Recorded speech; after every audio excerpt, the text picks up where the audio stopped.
નમસ્કાર મિત્રો, સ્વાગત છે તમારો કચ્છ કેટીવીમાં। હું તેજસ પરમાર, મારી સાથે અમારા એડિટર હિતેશભાઈ સોની। સર, જે રીતે વાત કરવામાં આવે છે કે ભુજના 36 પાર્કિંગ પ્લોટ ક્યાં ગયા, જેના લીધે દબાણો પણ થઈ રહ્યા છે? ભુજના પાર્કિંગ પ્લોટો બાબતે તમામ મીડિયા ઘણી બધી વખત આ બાબતે અરજીઓ, પછી રજૂઆતો, પછી ભુજના જાગૃત નાગરિકો ઘણી બધી વાર લાગતા વળગતા બધા અધિકારીઓને તેમજ કલેક્ટર સાહેબને રજૂઆત કરેલી કે ભાઈ આ પાર્કિંગ પ્લોટો છે, ખરેખર જે બોલે છે એ પાર્કિંગ પ્લોટો હજી સુધી ભુજની અંદર એક પણ પાર્કિંગ પ્લોટ ખાલી નથી। બીજું કે પાર્કિંગ પ્લોટો ગયા તો કઈ બાજુ ગયા એનો કોઈ હજી સુધી સાચો રસ્તો નથી મળતો। જે પૂછા કરવામાં આવે છે તો પાર્કિંગ પ્લોટો માટે ઘણા બધા અધિકારીઓ પણ રજૂઆત કરેલી, આથી પહેલાં પણ રજૂઆત ઘણી બધી અમારા મીડિયાના માધ્યમથી પણ ઘણી બધી વાર રજૂઆત કરેલી। ટ્રાફિકની સમસ્યા માટે આ એક મોટો ભુજ માટે એક શરમજનક વસ્તુ કહેવાય મારા ધ્યાન પ્રમાણે કે પાર્કિંગ પ્લોટો 36 પાર્કિંગ પ્લોટો છે, કદાચ વધારે હશે કે એકાદ ઓછો હશે। 36 પાર્કિંગ પ્લોટોની અંદર આપણે કાયદેસરની રીતે એક પણ પાર્કિંગ પ્લોટ અત્યારે જોવા નથી મળતો। તો એ પાર્કિંગ પ્લોટો ક્યાં ગયા હશે? પાર્કિંગ પ્લોટો કાયદેસર પેપર વર્કમાં બોલે છે તો ઘણા એવું જાણવા મળ્યું કે ભાઈ હું મોટી મોટી બિલ્ડિંગો બની ગઈ છે, કદાચ કોઈ રાજકીય આગેવાનોના પણ હોઈ શકે છે, પણ એનો હલ નથી આવતો। તો કલેક્ટર સાહેબને મારે એવું કહેવું છે કે ખરેખર આનો હલ ક્યાંથી આવે? કારણ કે નગરપાલિકા ભાડા આ બધી એક ભાડામાં જાય છે તો નગરપાલિકા માટે આવે છે, નગરપાલિકામાં જાય છે તો કે છે ભાડા પાસે છે, પણ સાચી હકીકત ક્યાં છે પાર્કિંગ પ્લોટો એ હજી સુધી મળ્યો નથી। પાર્કિંગ પ્લોટો પાર્કિંગ પેપરમાં છે, નકશામાં છે, પણ પાર્કિંગ પ્લોટો નથી। જે ગ્રાઉન્ડ રિપોર્ટમાં પાર્કિંગ પ્લોટો હકીકતમાં હોવા જોઈએ, જે જમીન હોવી જોઈએ પાર્કિંગ પ્લોટોની, એ નથી। તો પેપર વર્ક ઉપર છે, જેમ કે ઘણી જગ્યાએ તમે જાઓ તો પાર્કિંગ રોડ ઉપર થઈ જાય છે, પણ પાર્કિંગ રોડ ઉપર થઈ જાય છે એનું કારણ શું છે? પાર્કિંગ પ્લોટ જ નથી। આપણે ફૂટબારી માટે નાના નાના કેબિનોવાળાને, પછી કોઈ પણ ધંધાદારીઓને છે આપણે ખરેખર હટાવીએ છીએ।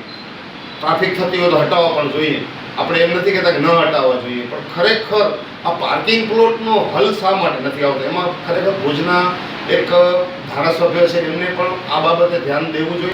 જે પોતાની દુકાનો છે તેની અંદર બારે પણ 100 ફૂટનો પાકું બાંધકામ કરી નાખે છે। પાકું બાંધકામ કરી નાખે છે તો પછી માણસ હકીકતમાં પાર્કિંગ ક્યાંથી થશે? જે જગ્યા ઉપર રિલાયન્સની આજુબાજુમાં, એની આજુબાજુમાં ખરેખર સર્વે કરે કે કેટલા મોટે પાયે બારે મોટું પાર્કિંગ કરે છે, જે કાયદાની વિરોધમાં છે, પણ કોઈ પણ જાગૃત થતો નથી અધિકારી। કારણ કે અધિકારી શા માટે જાગૃત નથી થતા?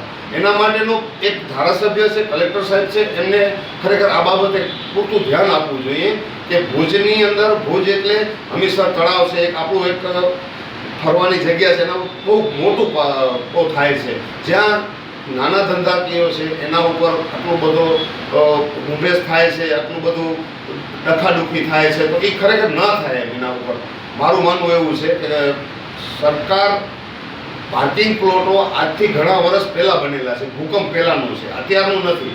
આ પાર્કિંગ પ્લોટોમાં મોટી મોટી બિલ્ડિંગો બની ગઈ છે, મોટા મોટા ધંધાકીઓ અંદર પોતાનું સામ્રાજ્ય, પોતાનું જમાવટ કરી લીધી છે, અને નાના લોકો જે એને પરેશાન કરવાનું અને દેખાડવાનું કે ભાઈ ખરેખર આ પાર્કિંગ પ્લોટ છે, પણ પાર્કિંગ પ્લોટ જ નથી। પાર્કિંગ પ્લોટ તો મળવો જ જોઈએ ને ભુજની અંદર। પેલું તો એક સામાન્ય નાનું કામ છે, આપણે કરોડો અબજો રૂપિયાનો ખર્ચો થાય છે, આટલો બધો ભુજની અંદર વિકાસ થાય છે, આપણે માનીએ છીએ કે ના વિકાસ નથી થતો એવું નથી કહેતા, પણ વિકાસ થાય છે, પણ આ પાર્કિંગ પ્લોટનો કેમ વિકાસ નથી થતો? એના માટે ખરેખર કલેક્ટર સાહેબને જો આ ધ્યાને લે તો એક મોટો પ્રશ્ન છે। એકવાર કચ્છ કે ટીવી ન્યૂઝને એક અહેવાલમાં બતાવવામાં આવ્યો હતો કે પાર્કિંગ પ્લોટમાં જે દબાણો થઈ રહ્યા જેના કારણે ટ્રાફિકની સમસ્યા થતી હોય છે, ટ્રાફિકની સમસ્યા થાય છે, એના લીધે કાલે સૌથી મોટી એક બબાલ થઈ હતી। સર, એના વિશે શું કહેશો? બબાલ શેના ઉપર થાય છે કે કોઈ પણ સામાન્ય રોજનું બકાલું આવે છે, જે ગામડાથી આવે છે, જે આ લોકો રોજને રોજ તાજું બકાલું વેચે છે, સવારના 6-5 આવે છે, 11 વાગ્યા સુધી બકાલું પોતાનું વેચે છે, કારણ કે પોતાને તાજું બકાલું છે માર્કેટમાં ભુજવાસીઓને ખાવા માટે।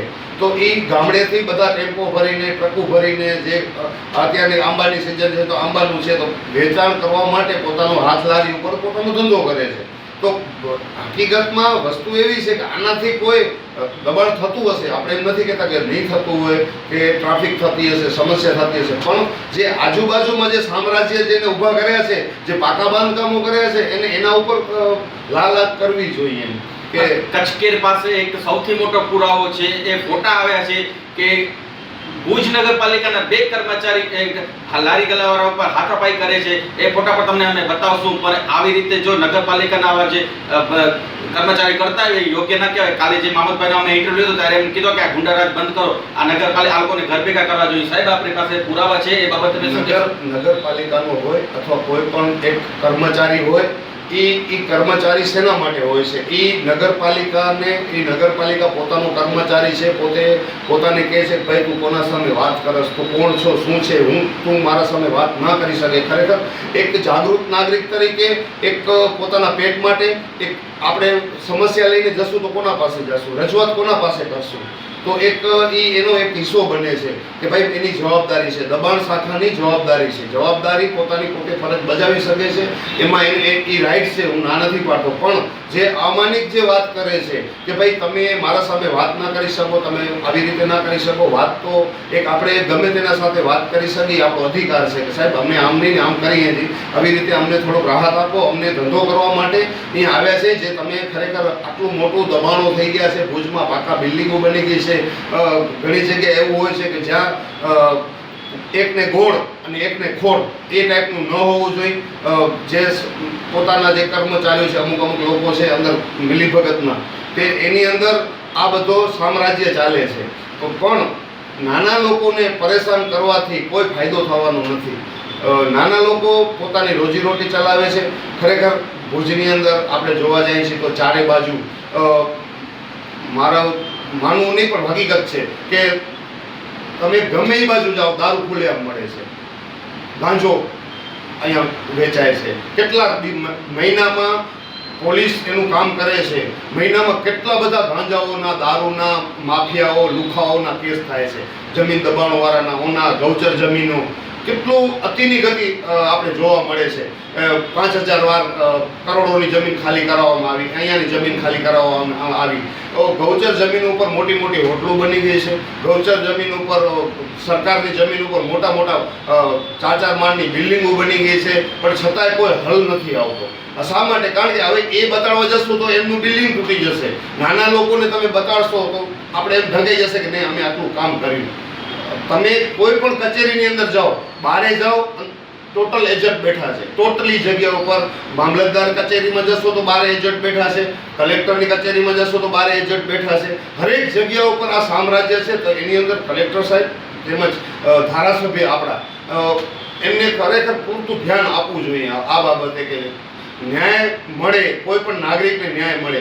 અત્યારે એક આધાર કાર્ડ માટે 15 દિવસ એના માટે જવું જોઈએ તો કહેશે આજે નેટ નથી ચાલતું તો આજે આ ચાલે છે, આજે આ નથી તો આજે આ નથી. કર્મચારીઓ આર્થિક અને માનસિક રીતે એટલા બધા જનતાને પરેશાનનો ભોગ બનાવે છે. આપણે એમ નથી કહેતા કે એ કામ નથી કરતા, કામ કરે છે, પણ શા માટે નેટ નથી?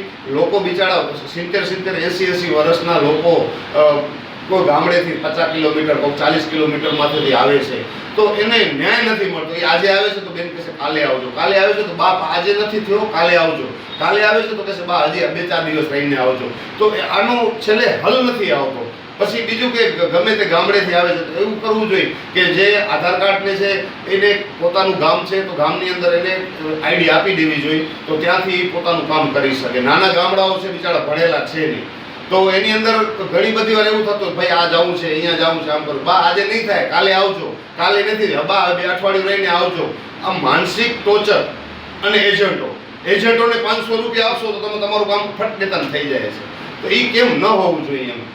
ભુજ નગરપાલિકાના પ્રમુખની જવાબદારી છે ભુજને સફાઈ રાખવાની, ભુજને સુંદર બનાવવાની, હરેક નાગરિકોને ગટર પાણી એમની સુવિધા પૂરતી મળવી જોઈએ. એવું નહીં કે એક વોર્ડમાં સારું છે બીજા વોર્ડમાં ખરાબ છે, એવું ન હોવું જોઈએ. એના માટે બધે જેટલા વોર્ડ છે એટલા બધા એમના બધે આંગળી સરખી હોવી જોઈએ. પણ ક્યાંક ને ક્યાંક આ બાજુ સારું કામ થાય છે તો આ બાજુ સારું કામ નથી થતું. કચરાની સફાઈનું મને જાણવા મળ્યું કે બહુ મોટું તેમને મંથલી બિલ મળે છે, તો એટલું બધું સફાઈ તમે નાગરિક છે એ જોઈ શકે છે, પણ હવે નાગરિકને પણ જાગવું પડશે કે ભાઈ આપણે ઘર આગળ, આપણે આંગણા આગળ શા માટે સફાઈ નથી થતી? આંગણા આગળ સફાઈ નથી થતી. ગૌચર છે, ગાયું છે, ગાયું અત્યારે રોડ ઉપર આવી ગઈ છે. તમે હરેક ગલીમાં જોશો આખલાઓ, ગાયું અતિની ગતિએ. પછી કે આ હોટલવાળા છે બારે હેઠવાડો, જ્યાં મજા આવે ત્યાં ફેંકી દે છે. જે જગ્યાઓ ઉપર મજા આવે એ જગ્યાઓ ફેંકી દે છે. એના ઉપર ગંદકી બહુ ફેલાવો થાય છે, બીમારી, રોગચાળો પર ફેલાવો થાય છે. આરોગ્યને પણ મને અહીંયાથી કહેવું છે કે ખરેખર એને મંથલીમાં 3 વખત પોતાની જગ્યાએ પોતાની જવાબદારી સમજી અને પોતાની લારી ગલાવાળા છે, જે નાસ્તાવાળા છે, એને તપાસ કરવી જોઈએ. આ હોટલોવાળા છે એની પણ તપાસ કરવી જોઈએ કે ખરેખર જમવામાં શું શું બનાવે છે, કેવી રીતે બનાવે છે, એનું જમવાનું પણ ટેસ્ટ કરવું જોઈએ. પણ એવું થતું નથી. અંડરગ્રાઉન્ડ છે, ફાયર બ્રિગેડનું હમણાં જ્યારે આગ લાગી હતી ત્યારે આપણે કૂવો ખોદ્યો હતો.